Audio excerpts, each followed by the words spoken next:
ভাই কি photo edit করেন? ফটো এডিট করবেন এ ধরনের ফটো। এ ধরনের ছবি যখন আপনারা এডিট করে ফেসবুকে বা টিকটকে, ইনস্টাগ্রামে আপলোড করবেন, তখন আপনার সকল বন্ধু হা করে তাকিয়ে থাকবে আপনার ফটোর দিকে এবং কি আপনাকে রিকোয়েস্ট করবে এ ধরনের ফটো কিভাবে এডিট করেছেন।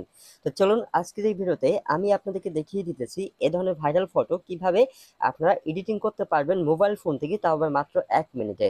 তো এই কাজটি করার জন্য প্রথমেই চলে যাবেন আপনাদের ফোনের প্লে স্টোরে। প্লে স্টোরে যাওয়ার পর ভিউয়ার্স এখানে সার্চ বারে লিখবেন জিমিনি। ওকে, আমি আপনাদেরকে দেখিয়ে দিতেছি। জাস্ট প্লে স্টোরে যাওয়ার পর এখানে জিমিনি লিখে সার্চ দিবেন। দেওয়ার পরে এখানে দেখবেন গুগল জিমিনি নামে একটা অ্যাপ্লিকেশন চলে আসবে। এই অ্যাপ্লিকেশনটি আপনাদের ফোনে আপনারা ইনস্টল করে তারপরে অ্যাপ্লিকেশনটি ওপেন করবেন।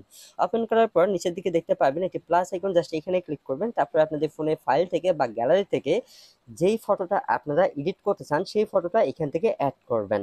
তো ভিউয়ার্স ফটোটা এখানে অ্যাড করার পর ফটোর নিচে একটি ফ্রন্ট বা একটি টেক্সট মেসেজ লিখতে হবে। এখন সেটা কোথায় পাবেন? আপনারা চাইলে আমাদের ভিডিও স্ক্রিন থেকে দেখে দেখেও নিয়ে লিখতে পারেন, বা আমি আমার টেলিগ্রাম গ্রুপে দিয়ে রাখবো, আপনারা সেইখান থেকে নিয়ে ব্যবহার করতে পারেন।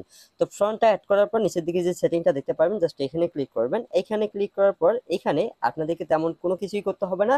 জাস্ট আপনারা কয়েক সেকেন্ড এখানে ওয়েট করবেন। কয়েক সেকেন্ড ওয়েট করার পরেই দেখবেন যে আপনাদের ফটোটা কিন্তু অটোমেটিকলি এডিটিং হয়ে যাবে। ঠিক আছে, তো দেখুন ভিউয়ার্স অবশেষে আমাদের ফটোটা এডিট হয়ে গেছে। দেখুন, দেখতে ওয়াও, দেখুন কত সুন্দর লাগতেছে। ঠিক আছে, তারপর সেই ফটোটি আপনাদের ফোনের গ্যালারিতে সেভ করার জন্য জাস্ট ফটোটা একটি ক্লিক করবেন। তারপরে উপরের দিকে পেয়ে যাবেন ডাউনলোড বাটন, জাস্ট এইখানে ক্লিক করলেই সেই ফটোটা আপনাদের ফোনে গ্যালারিতে সেভ হয়ে যাবে।